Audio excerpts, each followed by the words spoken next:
Hello there. Looks like this is kind of showing a lot of noise maybe in the background, but perhaps it's noisier than I'm giving it credit for.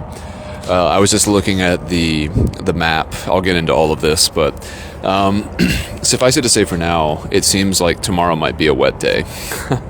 And depending how much it sucks, I might end up going to a hotel just to let everything dry out and not have to worry about everything getting gross and moldy or whatever else. So I was just looking at the hotels for that are available in Blythe, California, which I'm about 49 miles away from, which is a distance that I would do regardless of how bad the weather might be.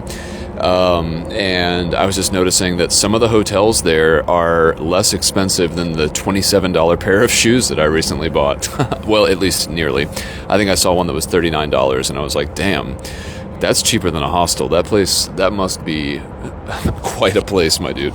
But in any case, it is Thursday, November 20th, 2025, and it's 6:01 p.m., and I'm here. I'm at an awesome spot. I really do, when I'm not in a pile of mud, I enjoy stealth camping. Like, it is a fun, God, stupid electronics. It is fun to, have to figure out something that is that important and to do it successfully. Knock on wood, because tonight could change all this. But for this entire trip, I have not been disturbed. I haven't had to move in the middle of the night.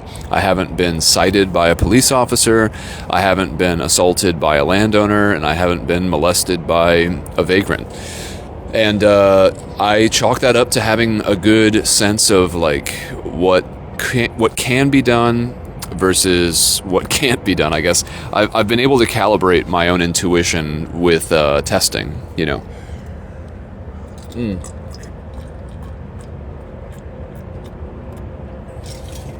Dang, I just got really thirsty. But I have this water that has all this ice in it. And I'll choke to death if I drank as much as I wanted to. But here I am, and it's at this place, which I won't disclose. Well, yeah, I'll disclose it because I'll just post this tomorrow. I'm in this place called Desert Center, which is I don't know, it's kind of in the middle of nowhere. Again, there's nothing between here and Blythe except 49 miles of land that should have solar panels and data centers all over it. And there's nothing behind me for the next 20 miles until a gas station. And before that, it was 30 miles. So, there's very little out here, and the weather that's coming through, which I guess is probably a part of this same storm system that was hitting LA not so long ago. Anyways, it's coming from the Pacific Ocean, and dude, it's really annoying. It's supposed to start tonight, around, I guess, 9 o'clock or so. So I've still got 3 hours of just dry time. But yeah, it's annoying that it's going to be raining in the desert. That's not what I signed up for. But it is what it is. It's probably going to be when it comes down to it, I don't know, I'll have to report back tomorrow. But the most annoying thing about the desert is that there is no shade. Go figure. And so you're just exposed the entire time to the complete unfiltered enormity of the radiation of the sun. There's no shade from trees, which, if you're from the East Coast, you very quickly realize, one of the reasons why it's nice to be outside on the East Coast is because there's so much shade. There's so many trees, so many opportunities to kind of find a little space where you can be protected from the sun. And the desert is very dissimilar to that, my dude. I think about when I biked the Blue Ridge Parkway, and I kind of found out that the hours between 11 a.m. and 5 p.m. were brutal. When the sun was at its apex in the sky, before it was finally going down enough to where the shade it was casting shadow on the trees and things. So it was actually it gave me a break from the immense like rays and stuff like that. But out in the desert, you don't get that. And so, yeah, the fact that it's going to rain, I'm just like, dude, what? And so I'm happy that I found this space because it has an awning, like, which is amazing. I am in awe of this awning, my dude. And I will post a picture of what it looks like here because it looks creepy in the picture, but I'm telling you, I could not be happier because, like, I had some specifications. I was like, well, first of all, I hope that it's not this place that I'm shooting for, this post office. I hope there's no other businesses that are active at night because that would really ruin everything. Because this seems like a perfect place to have like a little restaurant. Just like, you know, you got truckers coming through nonstop, and you could certainly make enough money to pay the rent and maybe even be a little bit profitable if you just made like a very simple restaurant that was between here, Blythe, and some other place called like Chiraco Summit or something like that. I don't even know what it's called, dude. But I did stop there. But yeah, I mean, like, that was one of the qualifications. I was like, I needed the outdoor space to be relatively vacant. And so when I got here and I saw it in the distance, I was like, wow, this is going to be like perfect. It's actually, the post office is open, like not open, like I can't go inside of it, but it's still functional. The lights are on, but every single business next to it is shuttered. Like they have plywood in the windows, and there are signs that say "We buy mobile homes, houses, and RVs" all over it. And it's just like, it's like a ghost town basically, that still has some infrastructure, and it's also technically labeled as a truck rest area. So I feel very, very good about being here because I really just don't think anyone's going to come down this road that I'm in front of, and I don't think that anyone is going to see me. They'd have to look real hard, and as we have learned on this trip, that is not people's forte by and large. They'd have to know I was here, especially if it starts to rain, any kind of aggressive like. So yes, the cement is level. There's no crown to it. I was a little bit worried too if it was made without much craftsmanship to it, like if it was slightly, you know, oh, is that rain? It might be starting. I was gonna say it also has gutters, and I just heard like some weird stuff going down the gutters. I guess that could be rain. The sky doesn't look so overcast yet, but I can't really tell. So anyway, yeah, basically, you know, aside from having a McDonald's and a Starbucks, this place is like about as perfect as it gets, you know. I guess if it's going to get windier, though, I'm going to need to put something over my phone because I'm sure that this is enough wind to disturb the clip, my dude. But yeah, so I'm happy, you know, if there's bad weather in the future, and I am as stubborn as I am, I certainly can't say that I am not happy to be here. I wouldn't want to pay for a hotel tonight. I barely have gotten feral again, my dude. I'm going to need a real drenching for me to feel that low. But yeah, a very good day. I think it was 77 miles when all was said and done.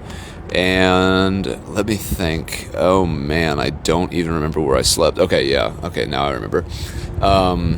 Yes, I slept after I made my clip last night. I did a little bit more reconnaissance. I did another lap around the General Visitor Center, and I was like, I really don't like this place. Like, you know, it's God bless Steve and all, but this is just too. It's too inviting to people who are loitering, you know? Like, again, there was a guy there last night who was, like, filling up water bottles that I just, like, couldn't peg. I was like, he's not a through hiker. What is this wind about, dude? Okay, we gotta figure this out. That wind is unacceptable. Okay, let's try it like that. I don't know if that's gonna work. Maybe not. What is this wind? This wind that's like blowing from the east. The wind is supposed to be coming from the south. Dude, is this the new normal? This is annoying. Anyway, yes, too much loitering and too much not enough comfort.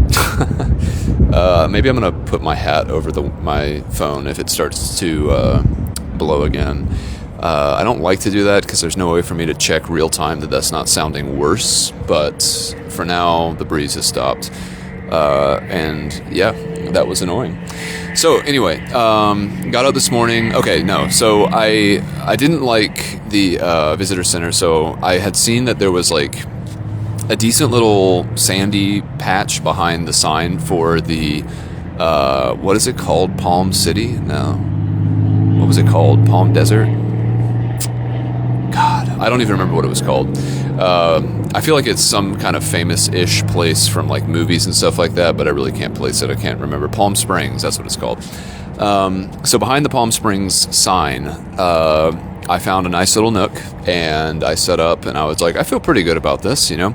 I positioned my head strategically, as I will do tonight, because a lot of people, man, I almost went off into a rant of expletives, but a lot of people keep getting off of the interstate, and as they roll up the exit, they turn on their brights, and I'm just like, God, what? Well, I shouldn't even talk about it, because it just makes me so mad. All I want to do is cuss. Because I just feel like these people are just like so soft and so weak, and they just you don't need your brights. Like you're taking in enough information at the at the dim, that was a Freudian slip, at the dim wattage, your brain is able to take information in, like you don't need extra light. You're not going to see anything important. You don't need that. And you know, I'm just mad because it's making me squint. They can do whatever they want. I don't really care. I just think it's rude. But it's also just contextually like my problem, so I'm also willing to accept that. Anyway, yeah. So I got up this morning in this awesome little spot. I slept great. I was completely undisturbed. And I didn't have any problems at all. You know, I felt comfortable, and I picked well. Like, you know, it was like just shady. Is it shady? Was it shadowy? I don't know. I always get confused with that. It was just hidden enough for no one to see me, and I felt really good about that. And it paid off in dividends, my dude. I was undisturbed. Got up at 5:30, as I plan to do tomorrow.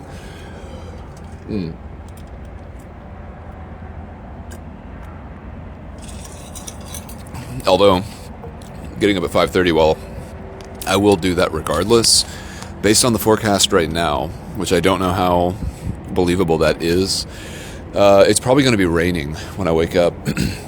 And so I may not actually be able to go anywhere, but I've got coffee. I can make like good French press coffee. I've got so much water with me too. Like I can make coffee after coffee after coffee and do my needfuls, and I can have a little impromptu, you know, nice morning over here by myself, and you know, just watch the rain. I feel like this area is going to stay pretty dry. I think between like the front wall of these businesses and the end of the awning, it looks like it's at least, I want to say, at least 10 to 12 feet of awning. So, I mean, and I'm trying to think, what way is this facing? That's east, that's west, so it's facing south. The wind was kind of blowing from the south. So I do have a little bit of a contingency plan, since I am now kind of considering that I might be in the path of the rain. God, there's another winner with their lights on, super bright.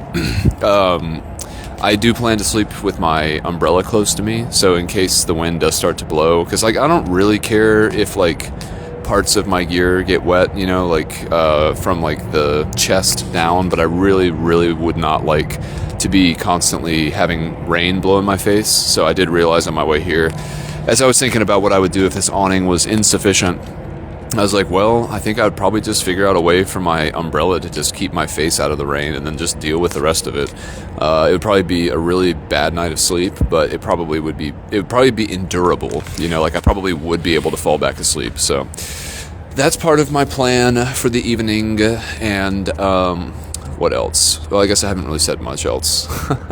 I got up, I went to a Starbucks, which, you know, it's kind of interesting. I've kind of flipped the script being out here recently. I guess it's because I was in bigger cities for so long, but I really, really don't trust any McDonald's currently to have what I want. Like, every single one of them has been a severe disappointment. In terms of plugs, these are not mutually exclusive, and usually, like, if you have one, you have all of them. But in general, you know, the ones I've gone to recently, no plugs, no water, and no, well, the bathrooms have a code. And I did have a thought today that I think is actually a very good metric that I would like to kind of utilize in the future. But I think ideally, living in a place like a high trust community, I think the way that I would actually determine if that was the case for the place that I might be thinking about living is that I would want to go to whatever McDonald's was the closest McDonald's to whatever property I was interested in living at. And I would want to see if they had coded bathrooms, plugs, and public accessible water. And if they didn't have those things, I might seriously consider, unless there was another reason to live in that area that was more compelling than what McDonald's can give me. Like, I feel like that is actually a very, very hidden but objective metric about a certain, like, a specific area's level of, like, vagrancy, homelessness, like I said, the level and degree of public trust, which I feel like is, most people, I think, generally don't have a lot of faith in public trust. But it's another thing to see it actually enacted, where, you know, you go to a McDonald's and it's like, oh, this feels like I'm eating at a prison. like what I have to ask for. I understand why it all works the way that it does, and, you know, for sure, I'm sure that, you know, if they have calculated that it is the friction of eliminating those things is worth the possible, like, cost of people going elsewhere because of the lack of them, then I'm sure they've done the math, you know. But to me, it's very frustrating and disheartening, because I'm like, dude, I can't do anything here. Like, I barely like the food per se. Like, I have a nostalgic connection to it, which brings me back. There's nothing objectively good about the food aside from the memories that I have associated with it. And so if you're going to actually make this experience even less enjoyable than it might otherwise tenuously be, then I might just take my business elsewhere. I might have to write them a Dear John, you know. But we'll see. I probably won't. I tend to get over this kind of thing as soon as I'm not traveling anymore and not relying on it. You know, McDonald's is not a big part of my life outside of experiences like this or other adventures. It's a fun way to start the day. But by and large, I don't really go to them very often. But I do think that the metric of their offerings and their store setup would be a good indication of, like, whether or not a place was a place where you could, for instance, can you go into a store without locking your doors of your car and feel comfortable with that? If the answer is no, I don't really know if that's a place I want to personally live.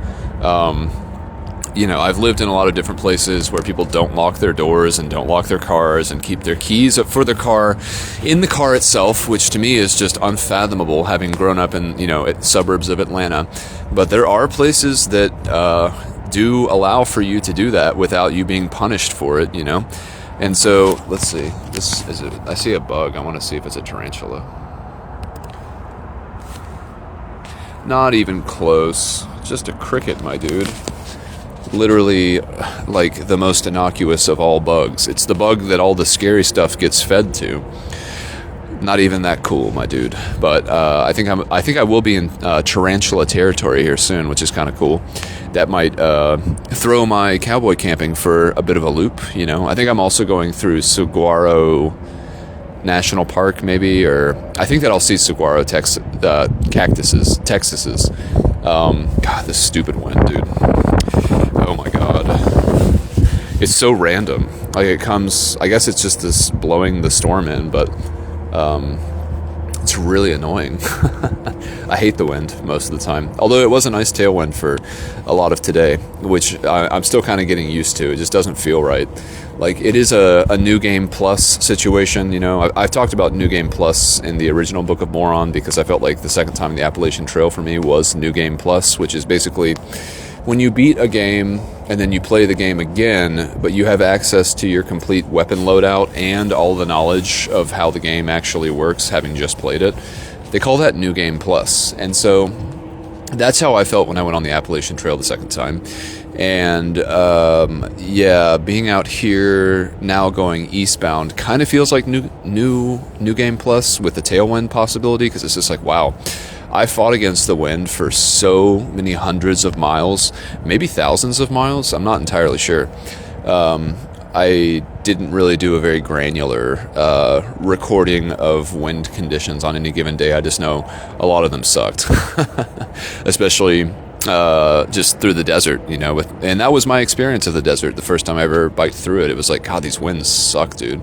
If I was just going eastbound, I would be flying. So I do anticipate and hope for a couple of days maybe with really strong tailwinds, and if that does happen, like if I can go 25 miles an hour and do a century in 4 hours, I might have like a crazy 150 mile day or something, just because it's like when I switched from doing the Appalachian Trail to road walking, and I had like the fitness of mountain climbing and the agility and dexterity that you have to have in order to like hike the Appalachian Trail efficiently and quickly.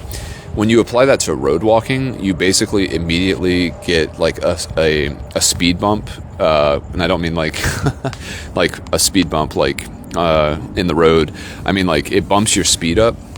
Like I basically went from like somewhere between 3.2 to 3.5 miles an hour to like a steady 4, and so I could put the same amount of time into a day, but do like 10 or 15 extra miles depending on the day. When I first transitioned to the road, I was doing like high 30-mile days up into the 40s eventually, and then the longest day I ever did was 49 and a half miles. I wanted to go for 5, but 50, I mean, but the weather that day was so terrible.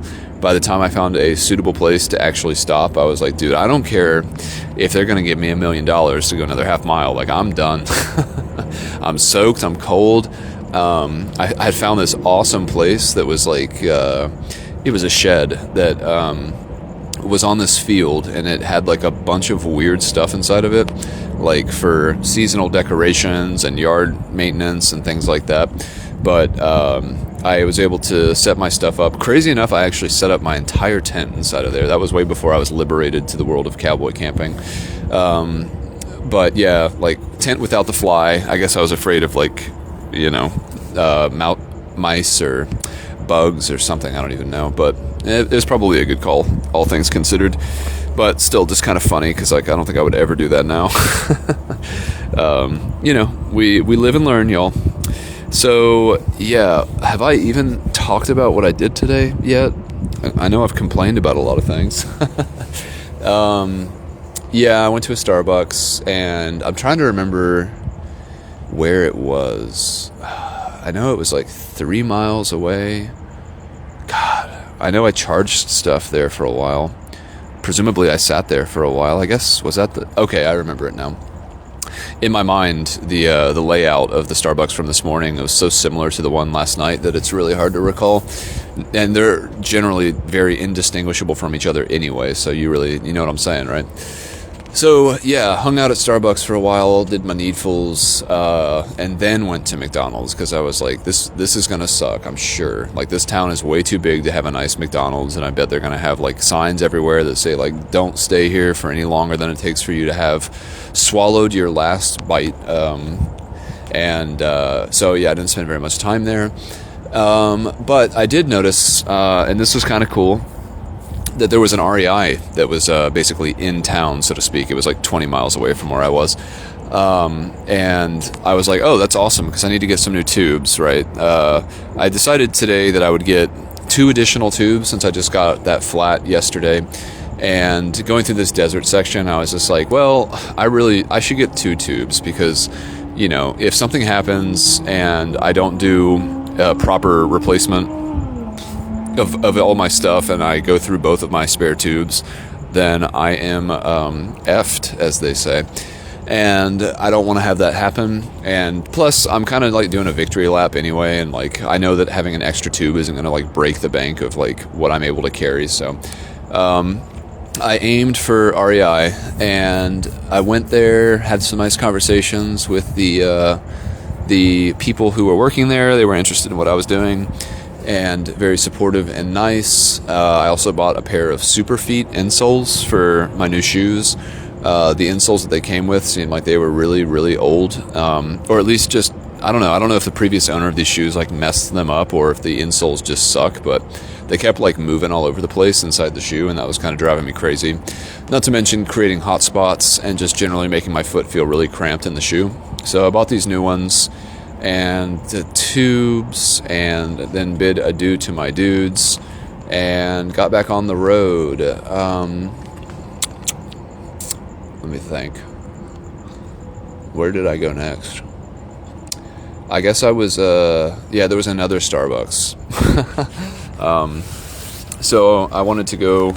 I wasn't really sure because I hadn't seen any signage in ChatGPT, etc. Weren't being super specific about like where service gaps might be on this trip today. And so I was like, well, I don't know where I'm going to be kind of, in a somewhat rougher position, so to speak, in terms of what I have access to. So I kind of want to be playing my cards as closely to the vest as possible. And so like I was aiming for this Starbucks. It was like right before the I-10 corridor split off from wherever else the roads were going and went more due east and kind of just separated into the only road like in this entire area for hundreds of miles, And so I wanted to go to the Starbucks so I could fuel up, have a bunch of food, which ended up being 4 breakfast sandwiches, 4 cups of water, a dirty chai tea. I'm hearing like disembodied dog barks, which is weird. I mean, I don't feel disconcerted. I just don't know where they're coming from. It's not obvious which one of these buildings in front of me would be housing a bunch of dogs. But yeah, hold on.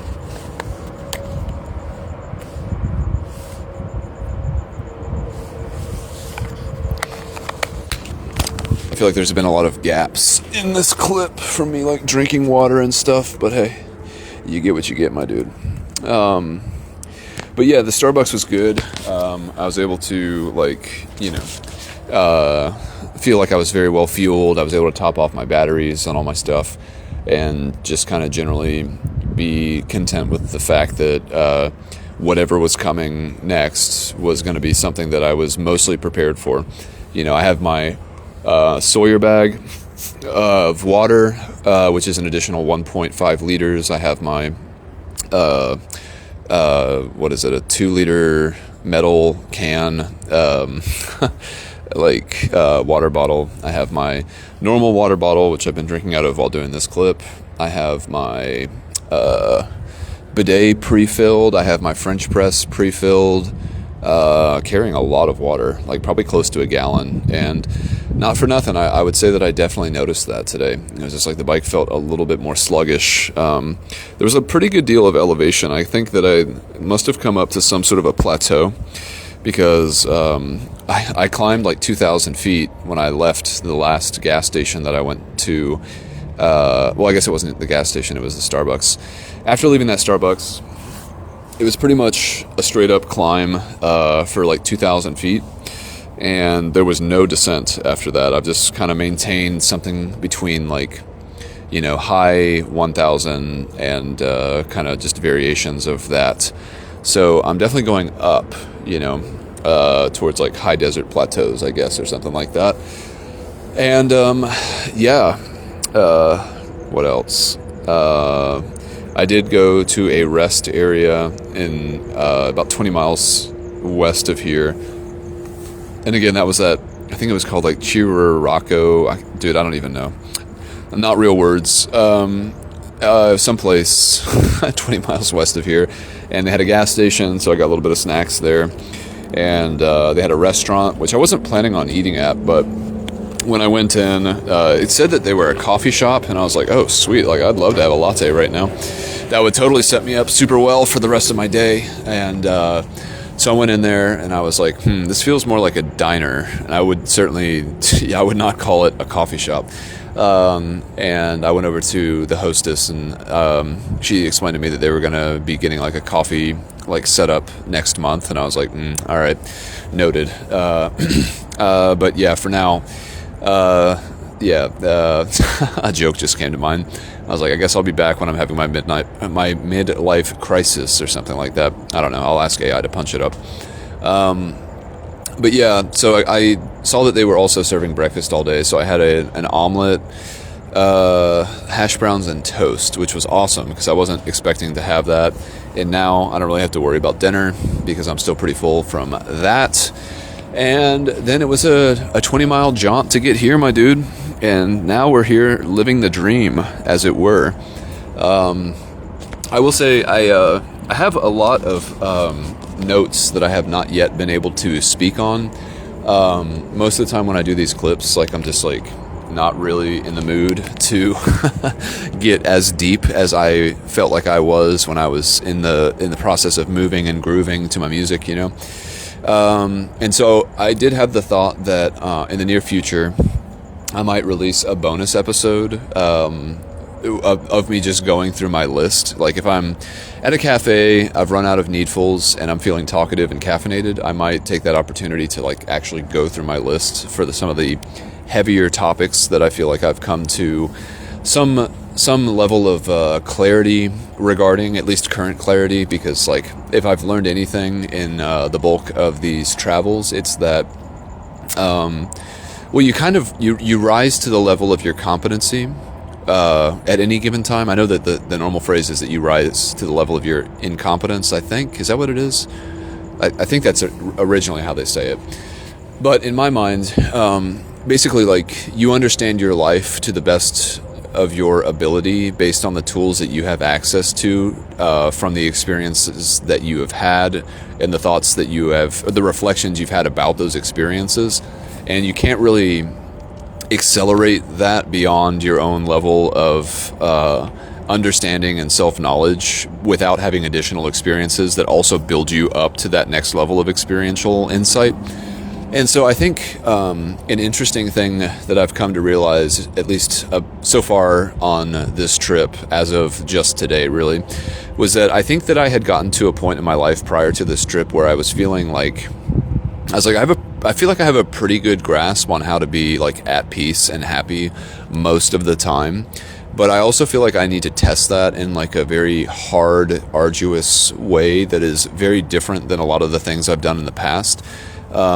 Which I suppose this isn't like super different than other bike rides I've been on, maybe. Like I'm trying to think, in 2022 when I biked from Pennsylvania to Georgia, I don't really remember how I was camping, but it was probably pretty similar to this. So it was pretty brief though. I mean, it probably only took me it might have only took me 3 or 4 weeks to get to my parents' house, but this has certainly been extended. And as Nimblewell Nomad says, a true adventure doesn't even start until you're like 4 months in. And it's always been hard for me to get past that 4-month mark. In 2022, that was a 7-month adventure. That was like February to September.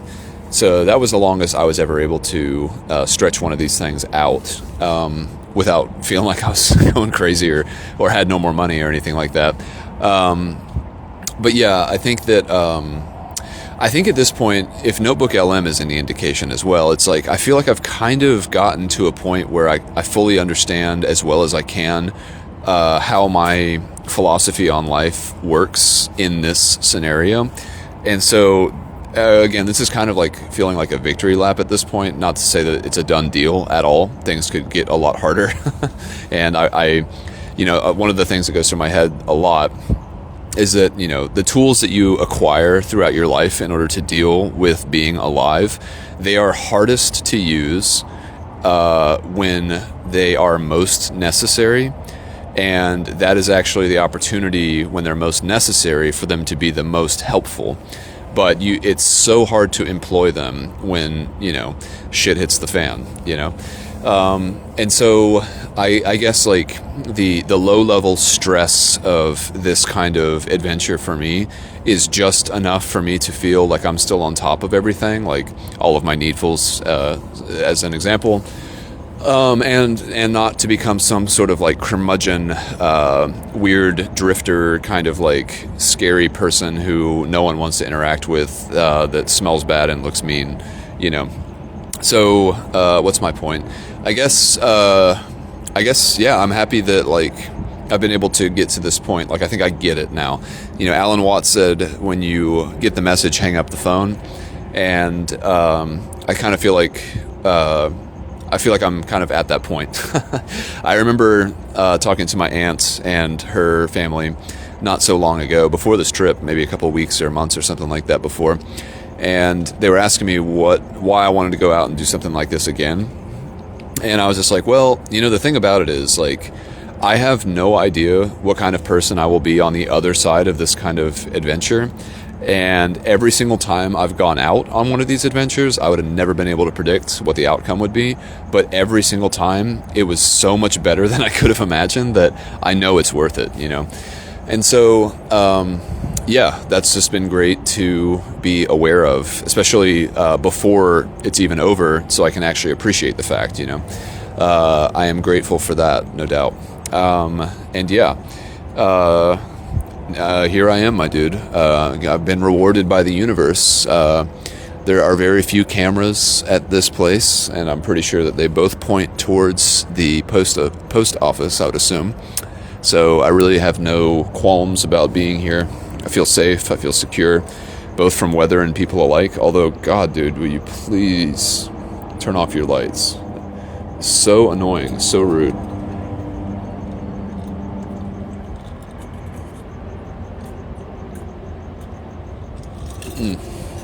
God, I hate that.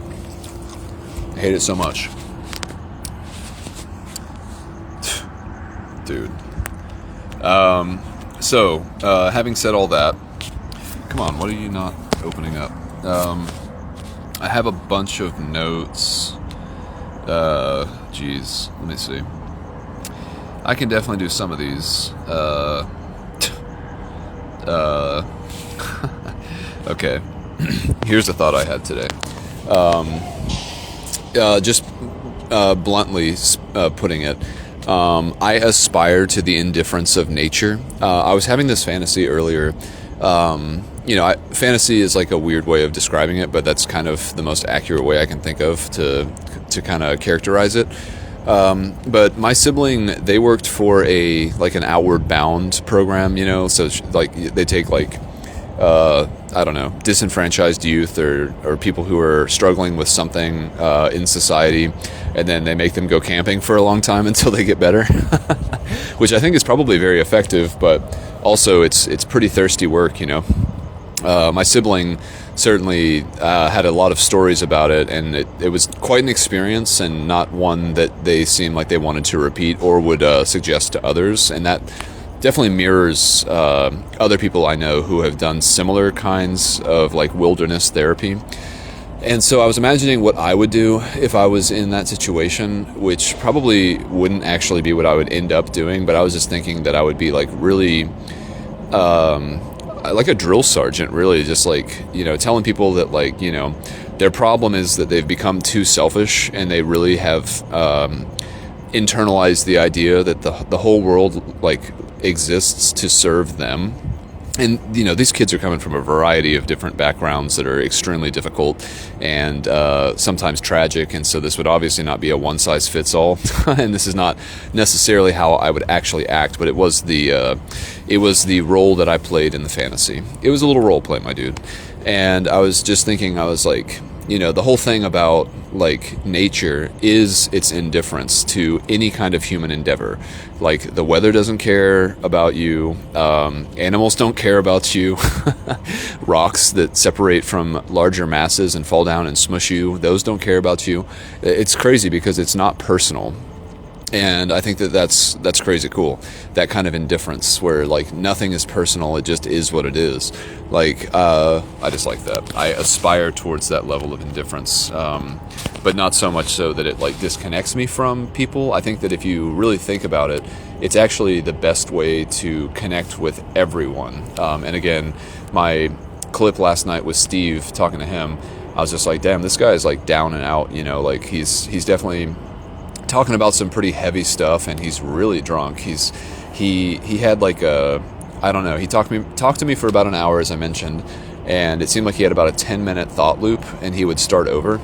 And so he was telling me over and over again about these people who he had met that were baseball players. He had met a guy who had a baby tuna, and then he kept asking me where I was from. And I was like, damn, dude, like I was trying to make him feel, you know, as good as possible, because I was like, hey man, I've been drunk before, but I don't think that I've been so drunk that I like start repeating myself. I'm usually very conscientious of that, even when I am inebriated, just because I think that that's like kind of an annoying thing to keep doing. But then again, I don't usually drink 12 beers, and that's what he had said he had. So anyway, yeah, I think that if you can separate yourself from everyone's emotional drama as much as possible, and first and foremost be dispassionate about your own drama, then I think that you can kind of realize that everyone is kind of on the same level, and that no one is really a villain and no one is really a hero. They just are moving through life, and that's difficult,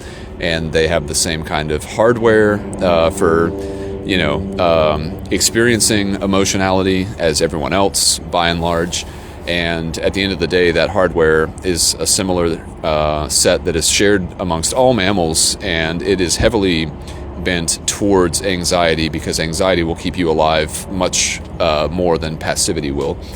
So again, I say, you know, if you're really anxious, if you're if you're depressed, I'd say those are evidences that you fit right in and you're doing something right. If nothing else, it means that your ancestors were just concerned enough to successfully live to an age where they could reproduce, which means that they had enough access to resources that they were successful. Your anxiety is proof of your ancestors' success. So from there, it's only up, my dude. What else do we got? I don't know if I'm going to do all of these, but let me see. Come on now, let's do a little housekeeping.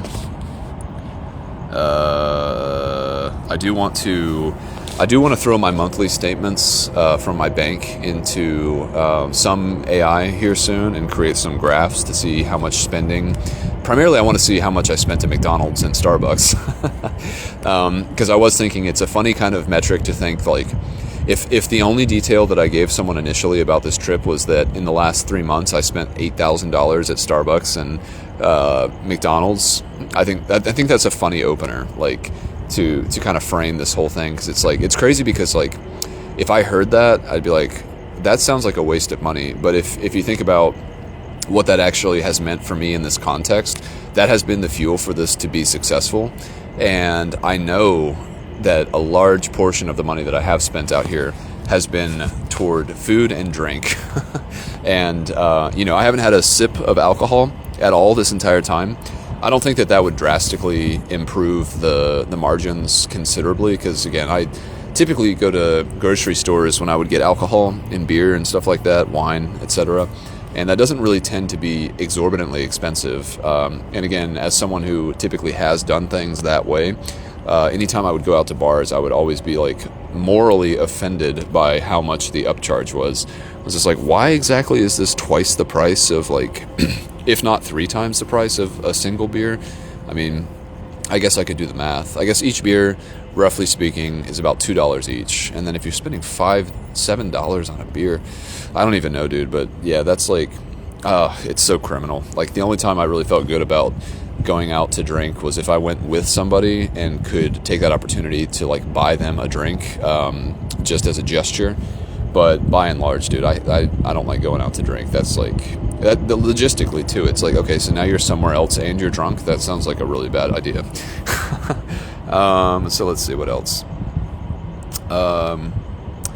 Okay, well, I guess I got the McDonald's amenities thing already, so I can take that one off. Let's see. Yeah, I was gonna see if if AI had put in any more pizzazz to that. Okay, so this one is titled "Untangled Thoughts." Untangled thoughts on truth. I've untangled my thoughts to my satisfaction, especially regarding the difference between politics and science. Politics is seen as an ephemeral, short-lived, and transient. Politics is seen as ephemeral, short-lived, and transient due to the revolving door of characters. Science is our best attempt at truth because of its methodology, which is deliberately designed to be robust and self-correcting.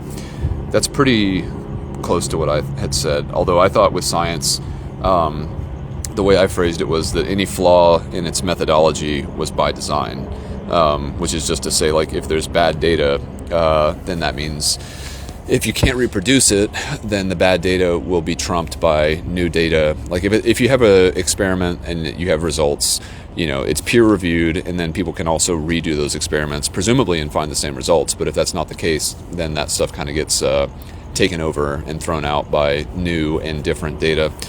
So yeah, just in general, especially after the podcast came out with Backpacker Radio, there was a little bit of fallout from that, which is to be expected when you put yourself out there. But with me navigating the detractors from things that I have said publicly about how I feel, which again should be something that is unassailable by others because it's just a report of someone's experience. People, for some reason, think that that's an opportunity for correction. But for me, a lot of the big things in life, I have come to a point where I'm satisfied with my level of understanding and analysis, and I don't really want any new information about. And politics is one of those. I'm just I've gotten to a point where I'm okay, I get it. I understand this, and I honestly feel like I see it even on a meta level, because it's not only is this stuff well, I don't know. My favorite thought experiment is just to ask a simple question. It's do you know what was going on a year ago today? And I mean that to be deliberately hard to fix, to answer rather. That to me, in terms of politics, people have so much passion around things that are going on geopolitically, domestically, all those kinds of things. But it's don't you see that this is just you're chasing the wind? It's such a there's no closure, there's no victory, there's no nothing. It's so empty, but it masks itself in this feeling of importance, to where if you're not paying attention, you could view yourself as being a bad citizen or something like that. And I'm just well, if you can't even remember what was going on a year ago, then why would you think that you would remember today a year from now?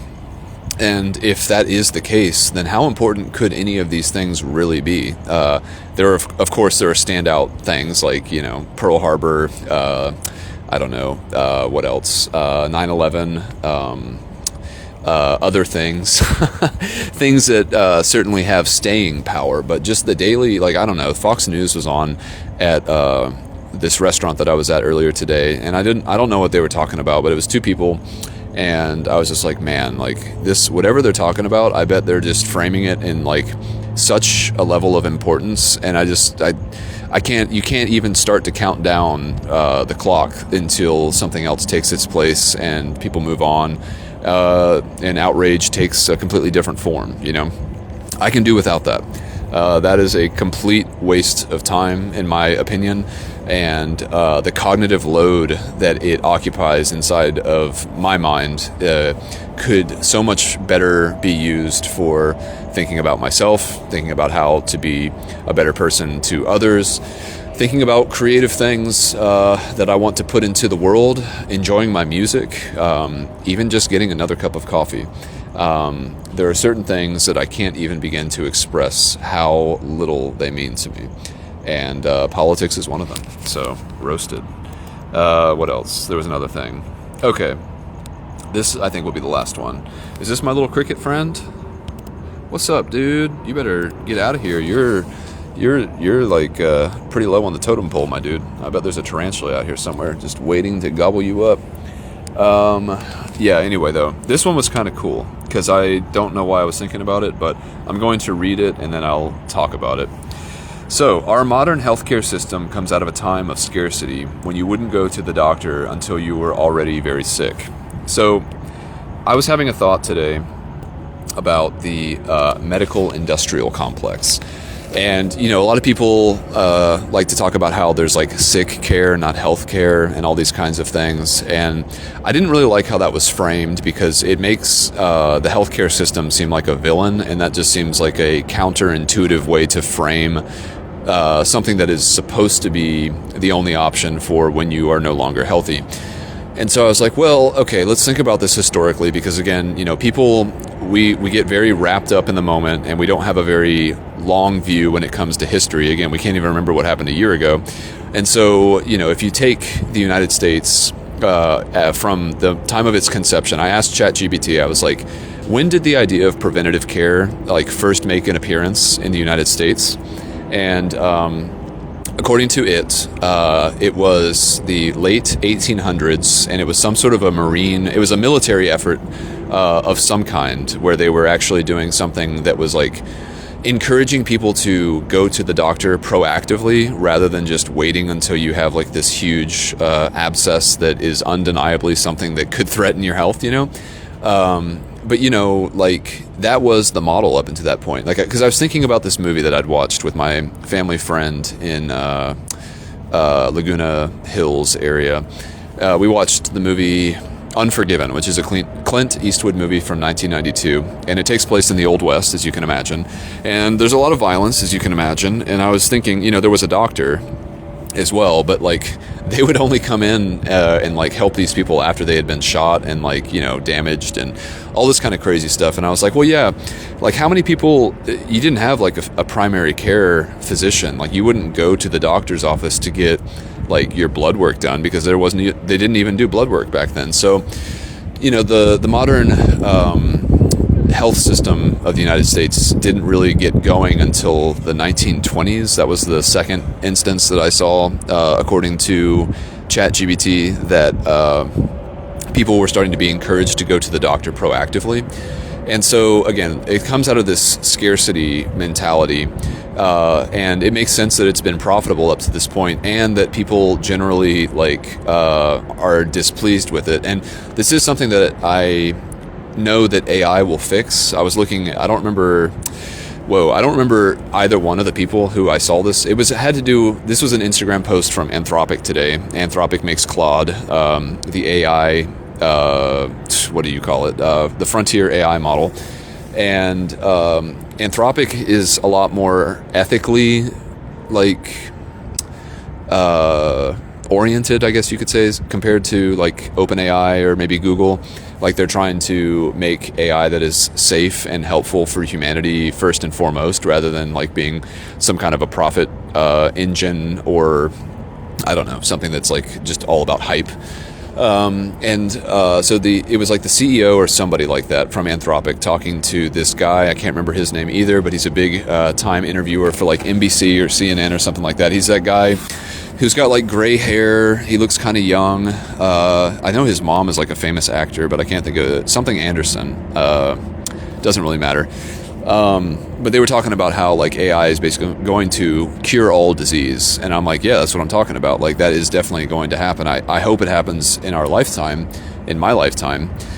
But that's definitely going to be a huge paradigm shift for the medical industry, you know. Because like I don't think that we have the tools really yet to meaningfully have proactive healthcare as opposed to the sick care that we currently do. But I don't think that that's like a villainous thing. I think that's just a natural outcome of the system building upon itself iteratively over time, and then this being sort of like a clumsy, ham-fisted version of the current iteration of it. But it's not indicative of anything that's like truly evil or the result of people being like money grubbing, profit hungry, bad people or whatever. What is this car doing? Oh, I'll get a little glimpse of what's going on at this building. Nice. Yeah, I hope you do turn around. I hope you never come back. Oh, or just stop in the middle of the road. That's cool too. Interesting. Well, this could be an interesting change of something or another. Someone just got out of the car. Are they just peeing? Yeah, I'm not too concerned about this. But in any case, yeah, so, the medical industry as it currently stands is certainly obviously not as good as it could be, not as good as it will be. But if you look at it historically, it makes sense why the way that it is the way that it is. And it's really not something to be upset about. I mean, it sucks when it screws you over in a sense, but I think, again, if you look at things dispassionately, which is very hard to do in a medical context because health is really the only thing that you have.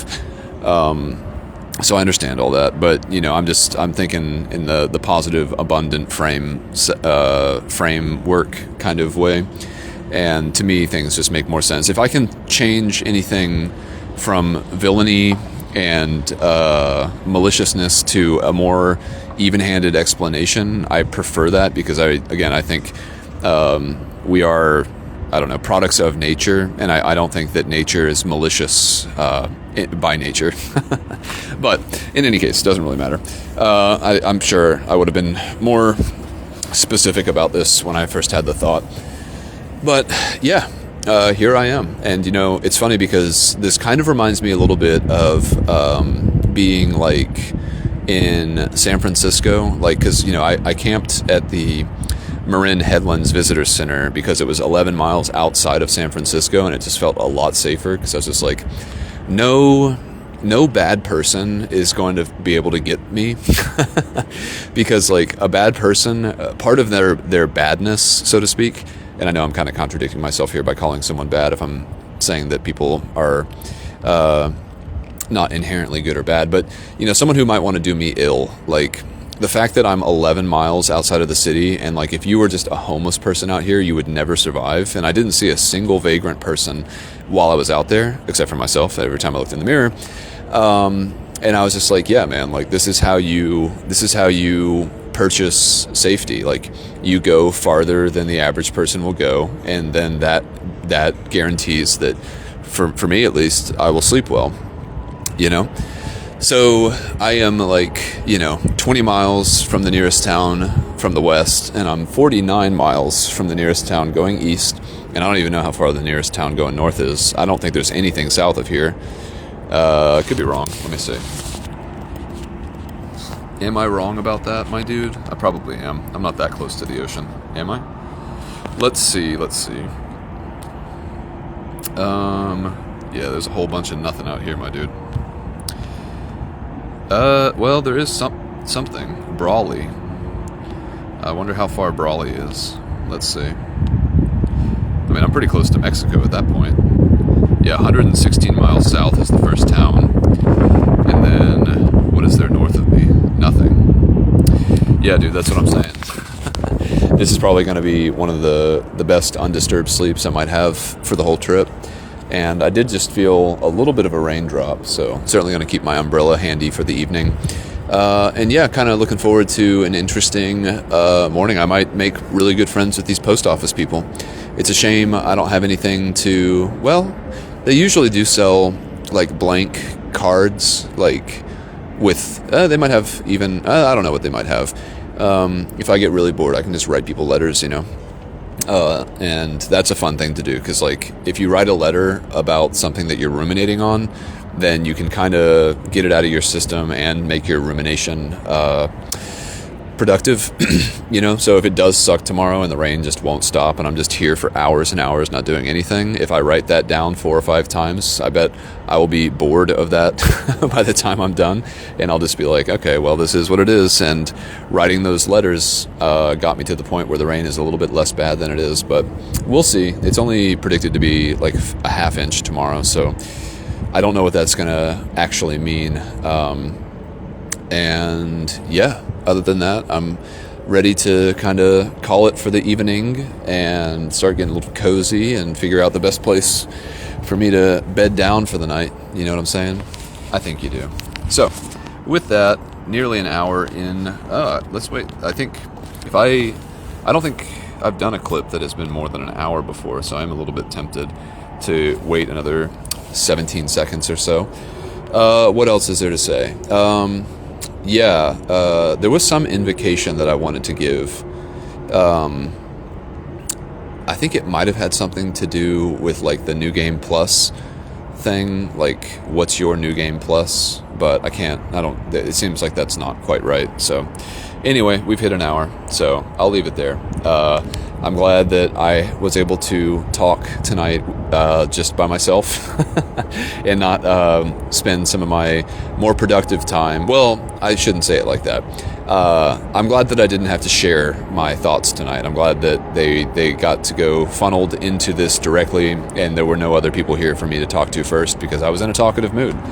So with that, I will leave it there for now. And maybe I'll do a bonus clip tomorrow. That's another thing I could do. I've got a ton of old podcast notes, and I've got plenty of coffee, as I mentioned. So, yeah, my dude, might just be one of those kinds of days. And in the meantime, there is some sort of a thing that's like dangling and keeps hitting something and making a noise. And I don't think I want to listen to that all night, so I'm going to go see if I can make that stop. Love you. Bye.